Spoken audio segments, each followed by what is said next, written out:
उन्होंने खुद निर्णय लिया। चाहे तो वो और हज़ारों अखाड़ों में जा सकती थी, इस्लाम कबूल कर सकती थी, तो तब वो सही थी। हम लोगों ने उन्हें गले लगाया, हम उनके साथ खड़े। आके बात करते, अगर इतना सही अगर इंसान है तो आके हमारे अखाड़े में बात करते। तमाशा उन्होंने शुरू किया, तमाशा भी हम खत्म करेंगे। खुद को किन्नर अखाड़े का संस्थापक कहने वाले अजय दास ने एक पत्र जारी किया और उसमें कहा कि जो ममता कुलकर्णी जिन्हें महामंडलेश्वर बनाया गया है, जो आचार्य महामंडलेश्वर है लक्ष्मी नारायण त्रिपाठी, उन्हें मैं पद से मुक्त करता हूँ। बातचीत करने के लिए हमारे साथ मौजूद हैं महामंडलेश्वर माँ पार्वती जी। आपको बहुत बहुत स्वागत है। अजय दास ने एक पत्र जारी किया है, क्या आपको उस पत्र में कुछ सत्यता दिखाई देती है? क्या बोले आपने? एक पत्र अजय दास ने जारी किया है, क्या आप उसको उसमें सत्यता दिखाई देती है? ये पत्र फेक है। हमारा जो अखाड़ा है, हमारा अखाड़े का लेटर ऐसा है, ठीक है। और वो जो पत्र उन्होंने भेजा है वो फेक पत्र है, और ना उसमें हमारे अखाड़े का लोगो है, ना हमारा तिलक है, ना माता जी का नाम है। कुछ भी उन्होंने ऐसा उसमें दर्शाया नहीं, और सिर्फ लेटर अपनी पब्लिसिटी स्टंट पाने के लिए उन्होंने ये तमाशा शुरू किया है।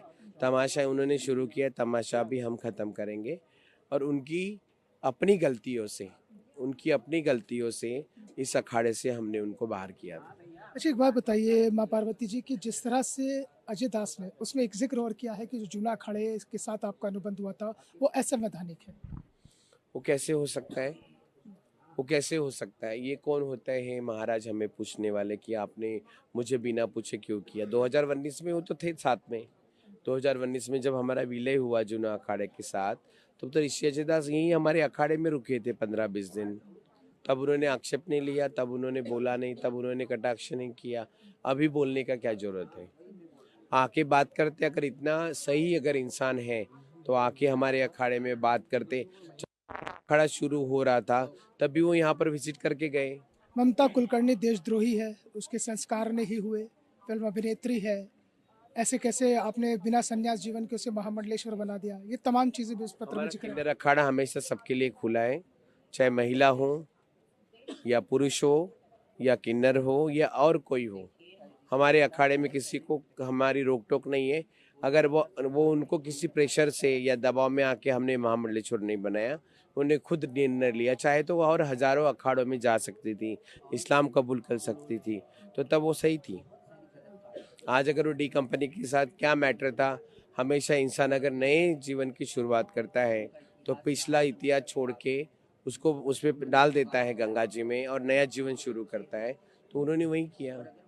सबके जीवन में कुछ ना कुछ उल्टा सुल्टा होता ही है। और अजय ऋषिदास ने क्या किया? बच्चों को लेके साथ में घूम रहा है। किताबें भी लिखी कुछ। बहुत सारी किताबें लिखी है। हमेशा उन्होंने गुरु माना है। वो कौन? ओशो। उनकी किताबों के ऊपर कॉपी करके उन्होंने कॉपी किया है। उससे कोई मतलब नहीं। लव गुरु रहे हैं, दुनिया को बहुत पाठ पढ़ाया, प्यार कैसे किया जाता है, कैसे किया जाता है ना, कैसे होना चाहिए आलिंगन, ये सारी चीज़ों पे वो फ्लॉप हो गया है। और आज जब मीडिया लाइमलाइट में नहीं है तो ये लाइमलाइट रहने के लिए उन्होंने ये फंडा किया है। दुर्गादास जी, एक सवाल मेरा ये है, जिस तरह से ये तमाम चीजें चल रही हैं, आपको नहीं लगता है कि ये सनातन परंपरा जिसके लिए महाकुंभ का आयोजन हो रहा है उसे कहीं ना कहीं ठेस पहुंचाने की कोशिशें की जा रही है? बिल्कुल, आपने बहुत सही बात कही है कि जो सनातन को ठेस पहुंचाने के हमारे ही धर्म के लोग, हमारे ही घर के लोग हमारे ऊपर आरोप लगा के हमारे सनातन को डैमेज करने की कोशिश कर रहे हैं। जी। आप क्या अजय दास के लिए क्या कहेंगे जो इस तरह के प्रोपोगंडा आ गया पूरा? अजय दास के लिए मैं यही कहूँगा कि वो अपनी बुद्धि को सही कर ले, अपनी दिमाग की बुद्धि को सही करके अपने ऊपर ध्यान दे कि उनको क्या करना है। वो कभी कहते हैं कि मैं कुछ साधु, गरीब साधु के लिए काम कर रहा हूँ, कभी कहते हैं कि मैं किसी और के लिए काम कर रहा हूँ। तो मेरा उनका जो कथनी करनी है वो भिन्न है।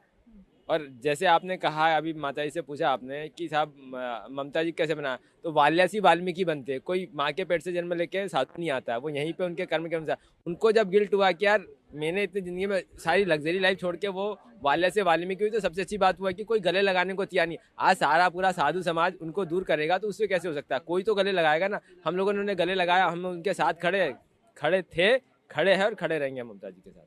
तो कुल मिलाकर ममता कुलकर्णी की महाकुंभ में एंट्री से पूरा माहौल गरमाया, तो अब किन्नर अखाड़े ने अपनी सारी तस्वीर साफ कर दी है और अजय दास को लेकर जो उनकी बयान है वो बिल्कुल साफ तौर पर निकल कर सामने आए हैं कि कभी लव गुरु तो कभी दुनिया को कोई और तरीके से और अलग अलग तरीकों से प्रोपोगंडा करने वाले अजय दास के खिलाफ अब वो कार्रवाई करेंगे। और ममता कुलकर्णी का जहां तक सवाल है उसके साथ किन्नर अखाड़ा खड़ा था, खड़ा है और खड़ा रहेगा। वीडियो जर्नलिस्ट मूलचंद चौहान के साथ मोहसिन खान, न्यूज़ 1 इंडिया, प्रयागराज।